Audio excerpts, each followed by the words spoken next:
Olá, meu nome é Pedro Lucas e hoje eu vou apresentar a respeito do framework para gestão de serviços chamado ITIL V4. Essa é a versão 4, a versão mais recente de práticas e princípios para a gestão de serviços e negócios, e eu vou falar um pouco a respeito disso no vídeo de hoje. Aqui é o nosso sumário, nossa agenda, quais são os tópicos que eu vou abordar no vídeo de hoje. Eu vou falar a respeito dos 7 princípios do ITIL, escolhi 2 conceitos principais para ser o princípio foco no valor e o princípio colabore e promova a visibilidade. Posteriormente vou explicar por que eu escolhi esses princípios e além deles a gente também vai ver as 4 dimensões e os princípios, como as relações com pessoas e fluxos de valor e também práticas. Vou dar um exemplo prático de gerenciamento de incidentes e outro prático para gerenciamento de mudanças. Por fim, eu vou explicar a respeito da síntese, vou falar a síntese e a conclusão e um resumo visual. E vou falar mais um pouco de alguns cenários reais a respeito desses princípios de gestão de serviços. Quais são os 7 princípios orientadores do ITIL? Bom, nós temos 7 princípios. Nós temos o foco no valor, nós temos comece de onde você está, progrida interativamente com o feedback, colabore e promova a visibilidade, pense e trabalhe holisticamente, mantenha simples e prático e otimize e automatize. Nós temos 7 princípios orientadores e aqui no vídeo de hoje eu vou falar a respeito do foco no valor, a respeito do valor dos nossos serviços, no valor do nosso projeto, do nosso trabalho e também a respeito da colaboração e visibilidade num cenário de trabalho, porque é muito natural que na hora do trabalho, no ambiente de trabalho, normalmente nós vamos lidar com equipes, vamos estar em equipes, vamos ter cenários que muitas vezes vamos ter que lidar com uma interdisciplinaridade muito forte entre muitas áreas, não só na área de TI, mas também para atender os problemas do cliente, certo? Então a gente tem aqui o nosso primeiro princípio, foco no valor. O que a gente começa a pensando? O valor é uma coisa que é muito dita na nossa sociedade, muito falada, muito é dito a respeito do valor. Às vezes a gente pode acreditar que valor é dinheiro, mas nem sempre o valor deve ser dinheiro. Às vezes pode ser um propósito, um objetivo, algum bem indireto, que não seja necessariamente algum ganho monetário ou um lucro financeiro para uma organização. E qual que é a definição que o framework dá para nós? Ele diz o seguinte: tudo que a gente faz deve, diretamente ou indiretamente, criar valor para as partes interessadas, clientes, usuários ou a própria organização. Como assim? Sempre que uma empresa ou uma organização vai iniciar um projeto, alguém tem que querer esse projeto, tem que ter algum grupo interessado, tem que ser alguma proposta que exista alguma pessoa que vai ter interesse em aderir a ela. E aqui diz, ela deve diretamente ou indiretamente. Muitas vezes a gente tem ferramentas, como por exemplo no mercado de TI, que elas criam valor de forma indireta para as empresas. Um exemplo disso, muito simples, são linguagens da programação. As linguagens da programação, elas geram um lucro indireto, tanto para as empresas que as mantêm, quanto para as empresas que colaboram com ela e até utilizam dela. É um exemplo muito claro na área da TI. E aqui a gente chega na primeira questão. O que é o valor?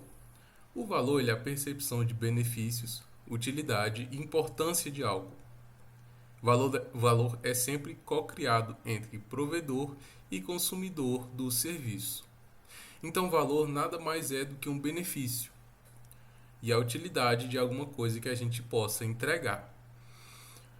Nós vemos no mundo hoje a respeito da inteligência artificial e, como muitos de nós sabemos, a inteligência artificial, as empresas, as grandes empresas como a OpenAI e a Anthropic, elas atuam no vermelho. Elas não têm uma margem de lucro muito alta, elas sofrem com atuam muito no vermelho e elas ganham mesmo assim muitos benefícios. São empresas muito lucrativas. mas o lucro que elas têm, o valor que elas têm. Por que que todo mundo olha para as empresas? Porque existe um benefício muito grande ao redor dessas empresas. E nem sempre ela se resume num sentido financeiro, certo?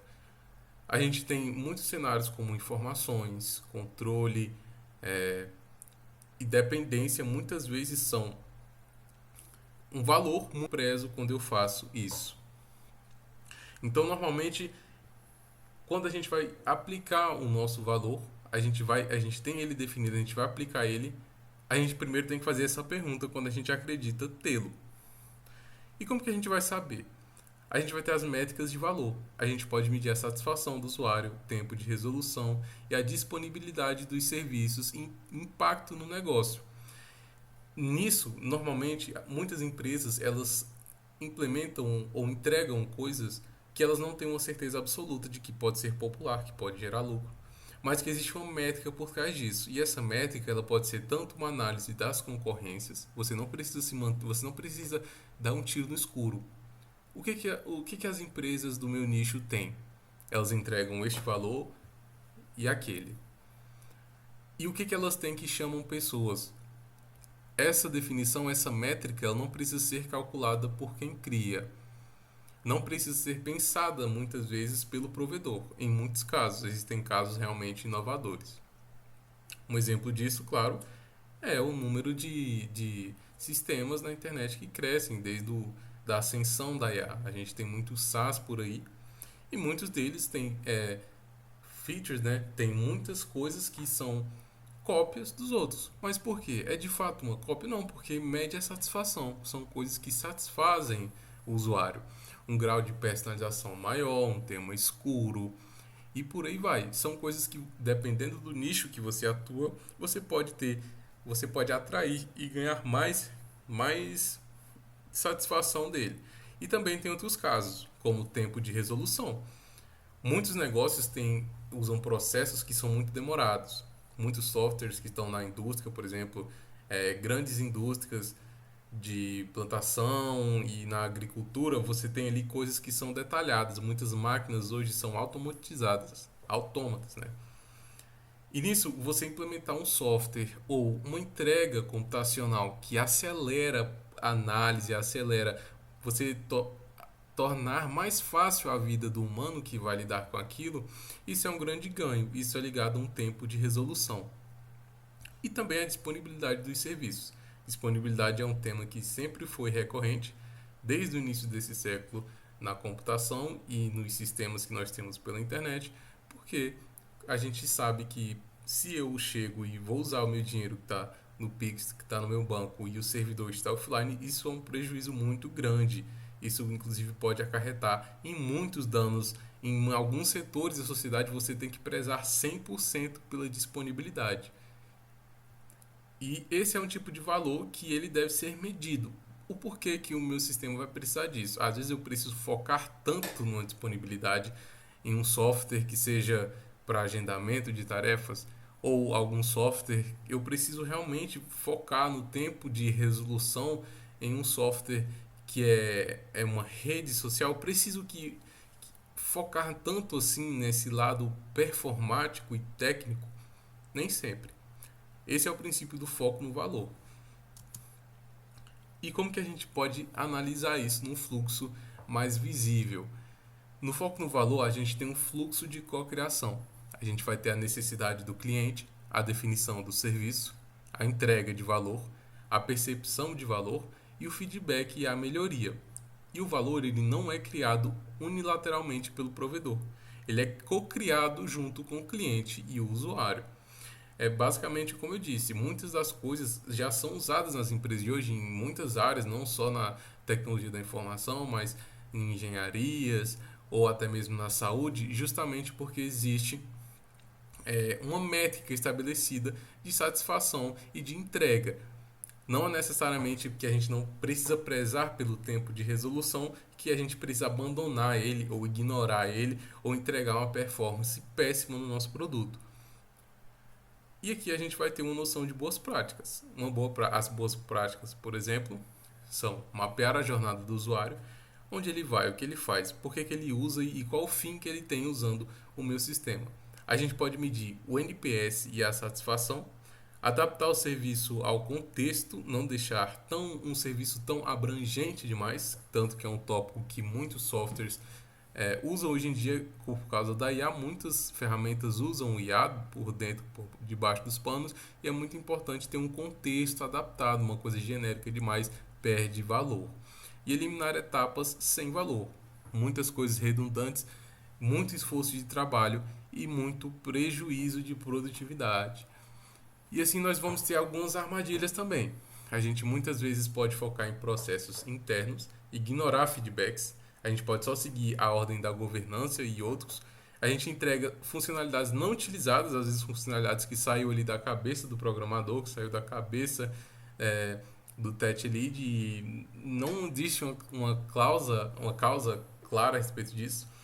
E também manter serviços obsoletos, coisas que não são mais utilizadas, coisas substituídas. Às vezes você lançou uma versão 2.0, você colocou em produção, mas a versão 1.0 está lá em produção em outro domínio e você ainda não desabilitou ela. Então isso é uma coisa que acontece muito. E aqui a gente já dá um salto a respeito do princípio 4. E por que a gente não vai em ordem, né?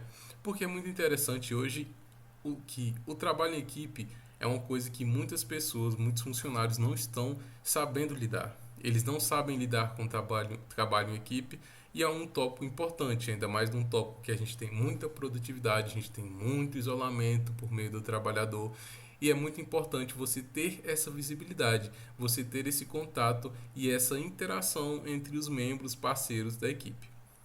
Então, qual é a nossa definição? Como eu disse, é a colaboração entre equipes, parceiros e clientes, com transparência sobre o andamento do trabalho, e pode gerar melhores resultados e reduz riscos.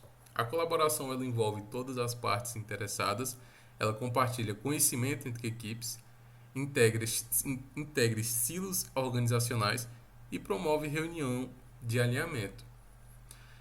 E a gente também tem a parte da visibilidade. A gente tem dashboards e painéis em tempos reais, relatórios transparentes de progresso, comunicação proativa de problemas e rastreabilidade de decisões. Muitos desses tópicos eles são muito trabalhados e muito abordados em empresas de tecnologia, mas alguns deles são falhas críticas em muitas empresas que estão surgindo, muitas empresas emergentes, como por exemplo reuniões de alinhamento. Muitas vezes nem se tem isso. Comunicação proativa dos problemas, um problema clássico na área da TI.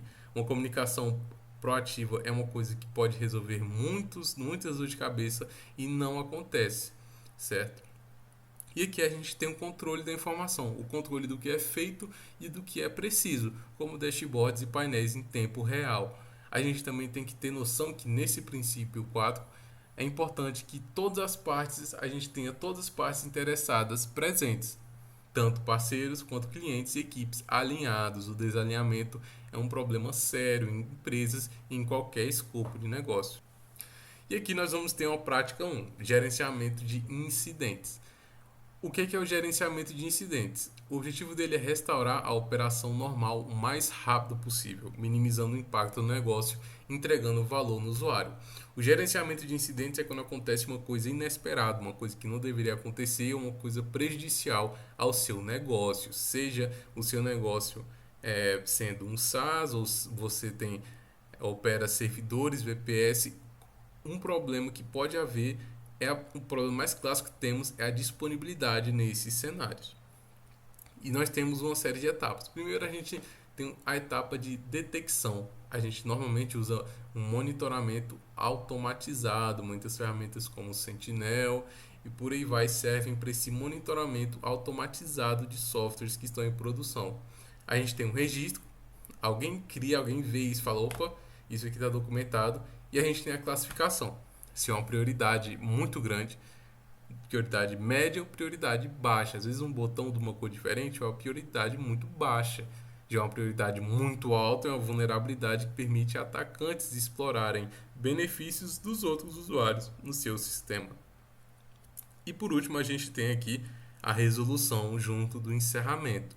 a equipe vai aplicar uma correção e por fim vai vir uma validação do usuário, certo? A gente consegue entender que existem etapas que estão relacionadas ao foco no valor, que a gente prioriza os incidentes com base no impacto do negócio, não só por ordem de chegada, e também a colaboração, no qual as equipes de TI, negócio, fornecedores atuam em conjunto, né, para ter a noção do que está acontecendo, quanto tempo isso durou, por que isso aconteceu e quais decisões a gente pode tomar para evitar isso no futuro.